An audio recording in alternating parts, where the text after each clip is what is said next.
boom, and like that, it's sunshine again. That's my excuse. I'm sticking with it. Hello everybody, welcome along to another week on the farm. A week of just pure frustration, unable to get on because of the weather.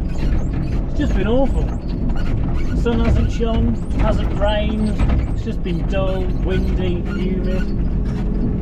But anyway, the sun is out today and we are back at it. The baler's going, the combine's going. So I'm out here now collecting up some little bales of straw. So let's crack on. Look at that! Genuine sunshine. Capture it, don't let it go. Right, we're in the JCB and we are picking up these little bales, and then as you can see, started on that trailer. We're going to get it loaded. For all you grab fans out there, and I know there's a few of you, this is the flat 8 grab that we have on the front of the teleporter. This one is a farmhand. It's always been the better one to have in our opinion. It just seems to have a nicer curved hook to go into the bales. Some of them are a bit square, they don't seem to get hold of it properly, and when you grab the bales you want to have them properly grabbed and secure so you don't lose them when you're going across the field. As you can see, we're picking up 8, so if you saw from the video before, it was putting the bales out the baler. In fact, there's the baler over there. You don't know if you can just see that. And it's got the sledge on the back, and then it puts the bales into 8s for us, like this. And then we can come along and pick them up with this flat 8 grab them, put them on the trailer, and take them back to the yard, grab them off the trailer and put them in the shed, all without handling them. Absolutely fantastic, saves so much work. So yeah, let's go crack on.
Right boys and girls, that's not a bad effort from me. They're on the trailer, it'll get back to the yard. So we've gone 7 high on the trailer, which we normally go 10, but if I go 10 I'm not going to fit them all on. I'm going to have to start loading another trailer, so why have one really high and one with absolutely next to nothing on. So 7 layers will do for tonight, and we'll go and crack on and make a start on the next one. But yeah, like I say, it'll do. Just another thing about the grab, we used to have a side bar on. If anybody's ever used one of these, used to have a bar on the side, and that would be so you could come along and sort of sweep one way with the grab, and it would just grab all the bales better because it would bunch them all up. But we've got the sledge set pretty well, so we get them nice and tight when they come out of the back of the sledge. But taking that bar off means that we can load from both sides of the trailer which makes it a lot easier. Also makes it a lot easier in the loading in the shed as well. So it's good if you can do it, and if your sledge is nice and tight. I'm not saying I can do it, because as we've seen, sort of can't. But like I say, they're on. So let's crack on. Let's get up to the next trailer, which is up the field. Now, I don't know if you can see as well, so the trailer's here on this angle, and the next one is the same. Because the tram lines in this field run up and down like this, so you always put your trailer across the tram lines, and that means while we're driving up and down, you're driving with the tram lines. Tram lines are of course where the spray has been, the fertiliser spreader, so it's not too bad. This is obviously spring barley, so it's not as much driving down the tram lines. But if you get in the winter crops, and it's been a wet winter, and you drive through the tram lines, you can make big ruts. So you don't want to be driving across them, because you lose your bales, you smash your machinery up. So we've always found it really good if you just put your trailer across your tram line, and then you can just crack on and go up and down the field with the tram line. So yeah, hope that makes sense. And let's go and crack on and start the next one. Like all stacks of straw or whatever you're building, really, it all starts with the foundation. So the first couple of layers have got to be good. They've got to be good. So yeah, let's go and make a start.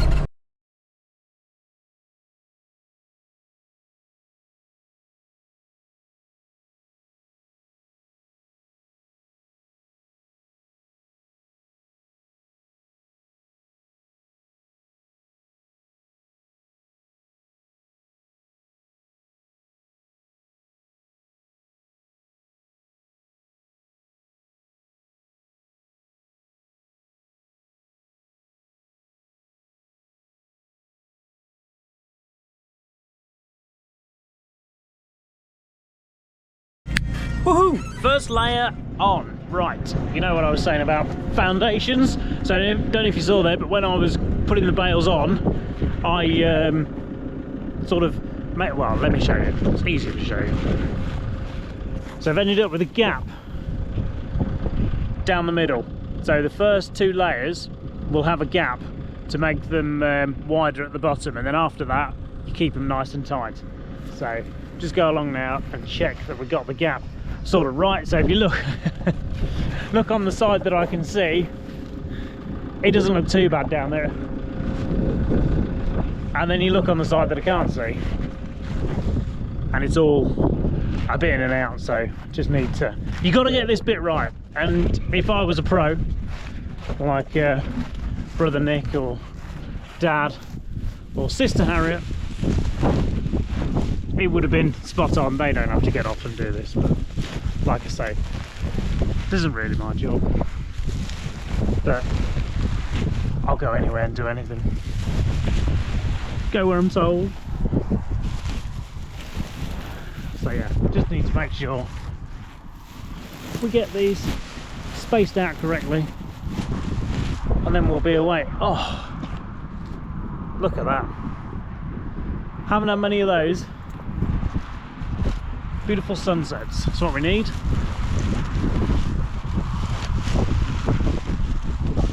Damp's been really heavy the last few nights coming down, which is normally a good sign that then it's not going to rain the next day, but it's then still rain the next day. Not that that'll really stop us here, will we?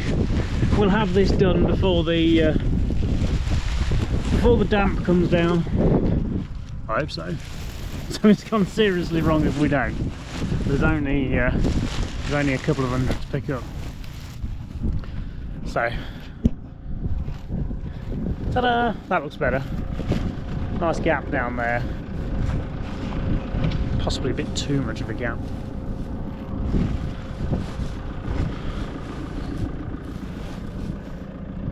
I'm getting picky now. That's perfect.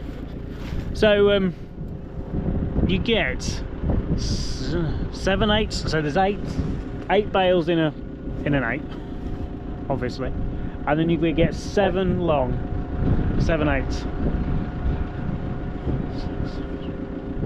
7, counted 7 without even taking my shoes and socks off. So at 10 high we can get quite a bit on. Oh, sun, come back, come back. Oh, he says. Let's just do that maths with the trusty calculator, because my brain won't work. Oh my gosh, the sunset is so nice. So 7 times 8 equals 56. So yeah, times that by 10 layers high, get 560 on a load, which is good. You can shift a fair few bales like that. So we used to, when we were in the swing of it, we used to use oh, just look at it. When we were in the swing of it, we used to sort of do 3,500 a day, which was nice number. That's sort of an average. You should shift that every day and you get a lot done. But now they do bale packers, so you come along, drive a tractor behind and it packs the bales, and then you can get a bale chaser that comes and picks the bales up, puts them on a trailer basically. You take them back to the yard, but very, very high equipment cost. You need to be in it in a big way, and if we'd have stayed in it in a bit of a big way, we would have moved to that. But for now, we're not, like I said on the previous video, we just do a few thousand for ourselves and a few other people now. So we're sticking with the flat 8 system for now, and we're testing my skills to the limit. So sun's going down, let's crack on. Let's not be out in the dark. Right, we've got the second layer on, but we have ran out of bales in the immediate vicinity. Should mention that this is yielding terribly. So far they've been around averaging 35 bales to the acre, which is really bad. But then it's a spring crop, so for a spring crop it's not too bad, but it's still bad. But if we were in a winter crop, you'd be expecting sort of 70 bales to the acre, so sort of half of what we'd normally get. So you just got to cover more ground to get more bales. So got this on, ran out of bales, no more bales I can get, and you don't want to be starting to trail all across the field back and forth. So we're going to yoke the teleporter onto the trailer. Yoke. Love it. We're going to yoke on. But this trailer has got air brakes and air suspension, so it's only just been dropped off here, and it's a really good one. It doesn't actually lose pressure. It takes a long time for it to lose pressure. So what we have to do is we just got to reach in here, and we can take the brakes off by, what do I need to do? We need to pull that. They're all different, all the trailers, all slightly different. You either push the red one, pull that one up. So anyway, pull that, that's released the brakes, and that's the button to shunt. So we pull that to shunt so we can get hooked on, and then we can tow it wherever we need to be. It's probably over there somewhere. Get it nicely lined up so we can load the rest of them up. Woohoo! Let's crack on. Not going to sell ice creams going at that speed. Hey, not just for the farming, we're here for the jokes as well. We're here for the jokes.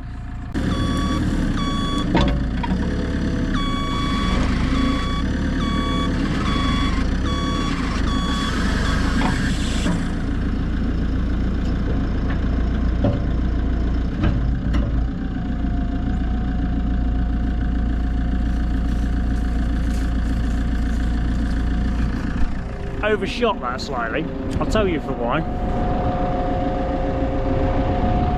Glass has got a crack in it, so I've got the mirror on the back of the loader, and I can see that sat in the cab, and I can see down to the hook, and I overshot it because it's cracked. That's my excuse, and I'm sticking with it.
Right guys, that has got this field cleared.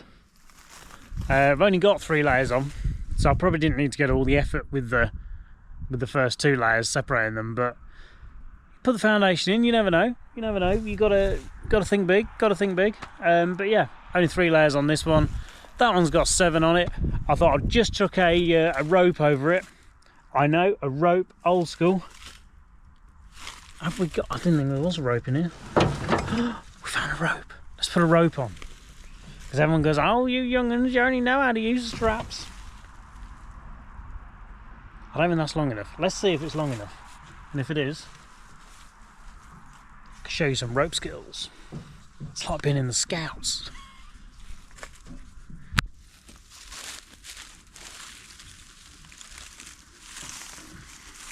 So, first job when using rope, untangle the rope. And everything else that's got tangled around.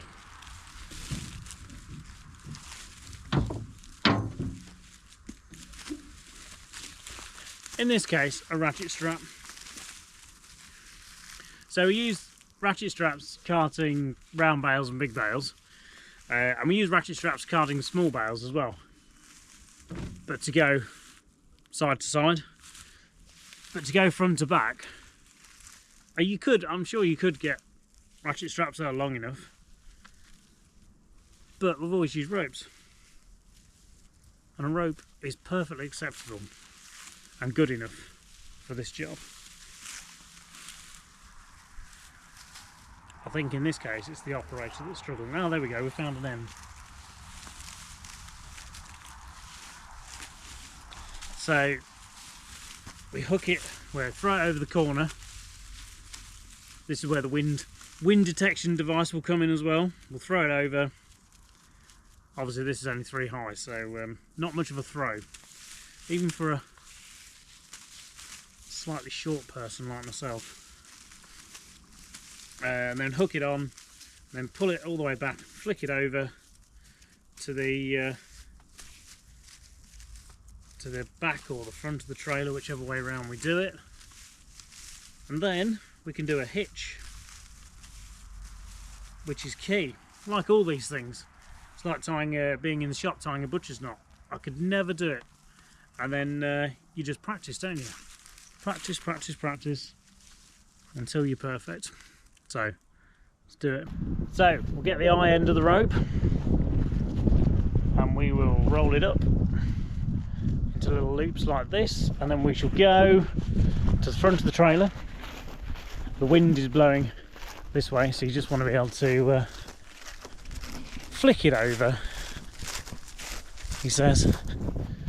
So as you can see, not very high. See if I can do it one-handed. Sort of.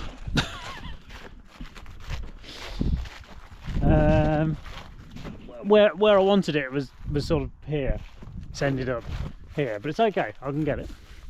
I can get it. I'll just flick it over so it's on the bale. Put it on a hook.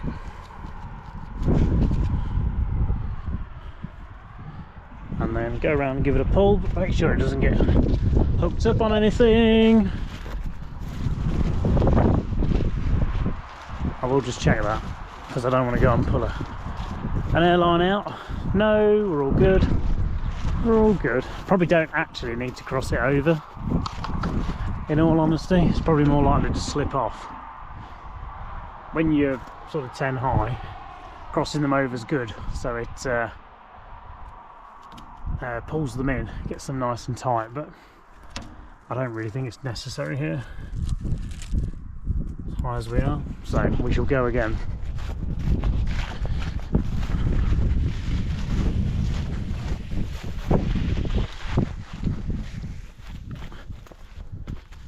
And just keep flicking it up. It's all in the action.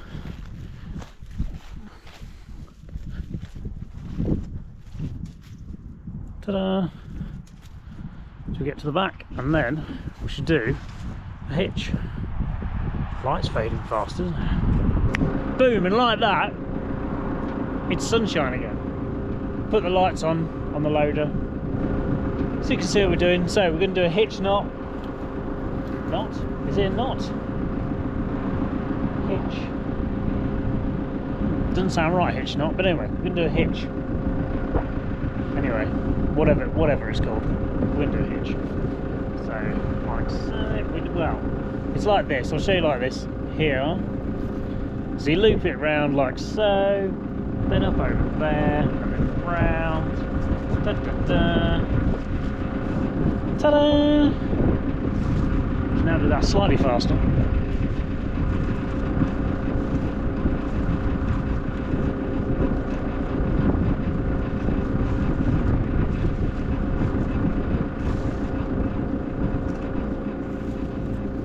Now I've got it hooked on. So there's the hitch. Got it hooked on to the hook there, and now all I have to do is pull this, and the tighter I pull it, the tighter the rope will be. Obviously only 3 high. We don't need to go crazy.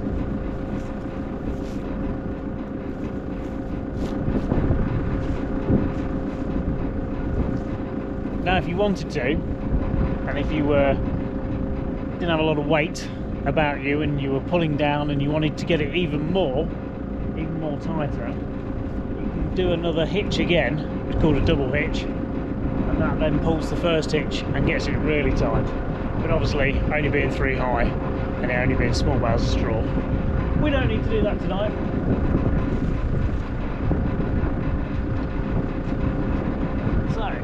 Fix that off there so it can't come off. Wrap the rope up again, throw it over. See, I threw it over this way at the front, thrown it over this way at the back for the wind, you see. So it's all a thought process. And we'll basically go to the front and repeat. Easy as that. Right guys, we are fully loaded. We've got the rope on, the bales aren't going to go anywhere, and we're going to head back to the yard. When I get back to the yard, I'll see what's going on. It's only 8:15, but it's starting to feel quite damp out and it looks damp, so I should think they've possibly stopped combining. So yeah, might nip back and pick that other one up. We'll see if there's any grain trailers to bring in. So yeah, not a bad day. Not a bad day. Getting something done anyway, better than the frustration that we have had of just not being able to get on and do anything. So yeah, see you guys in a bit. What an absolutely fantastic evening we're having. Oh, so cool. I've just come back to the yard and look what we got. 4 piglets out of one of our Gloucester sows. She's doing really well. They're a good size, and this is her first farrowing, so she's taking her time. I've just set up the lamp so I can come in here and keep nice and warm, and then also I've put this well, it's basically just an upside down hay feeder for sheep, so the piglets can get in there but she can't, and hopefully they'll go to the light where it's warm, and then she won't lay on them. That's the plan. So, but they're all scrambling, look, trying to get some of the first milk, some of that colostrum. She's talking well to them. You're doing well, girl.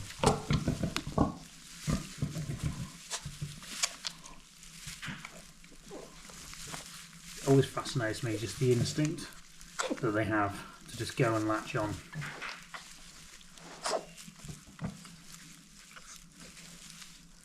It's awesome. How many more will she have though? That's the question. I'll keep you posted. So we're now up to 6 piglets, and I think that is all she's going to have. So for a first litter, she's done really well, and they're a great size. I know pigs is a numbers game, so she could have, I mean, she's got 12 fantastic working teats, so she could have had more. However, I'm quite happy to have the six healthy, happy, strong ones and have 12 that are small, and you lose half of them. We have got the runt of the litter. You always get a runt, last one out. Look at the size of, what are you, a boy or a girl? It's a girl. So they're a good size, but we'll see how she does. Got the heat lamp's gone off. Get the heat lamp back on, and then they can go over to there once they're finished feeding. They're all scrambling, trying to get some of that first milk inside them. So yeah, she's done really well. She's talking to them. She's laid there all nice and calm. So all we need now is for her not to lay on any of them, so that we still have 6 in the morning.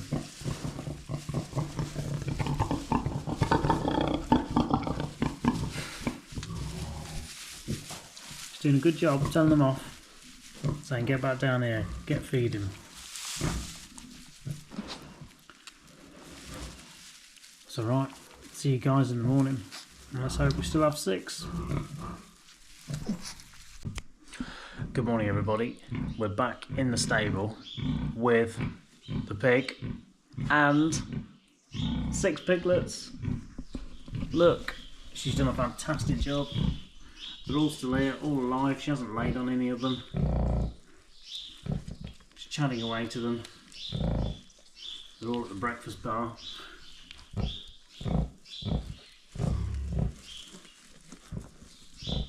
So that's absolutely fantastic. I did look back on the footage last night. I didn't get anything of them being born, but it's amazing how quickly it happens. Every time I seem to turn my back, she had shot another one out. That was a bit of a shame, but yeah, they're all awake, alive, happy little piglets this morning, and Mum is doing a great job.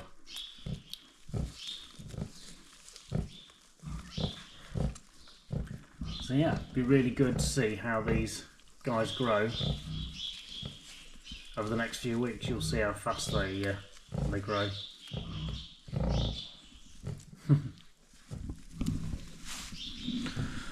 Right, on that note, I'm going to end the video here.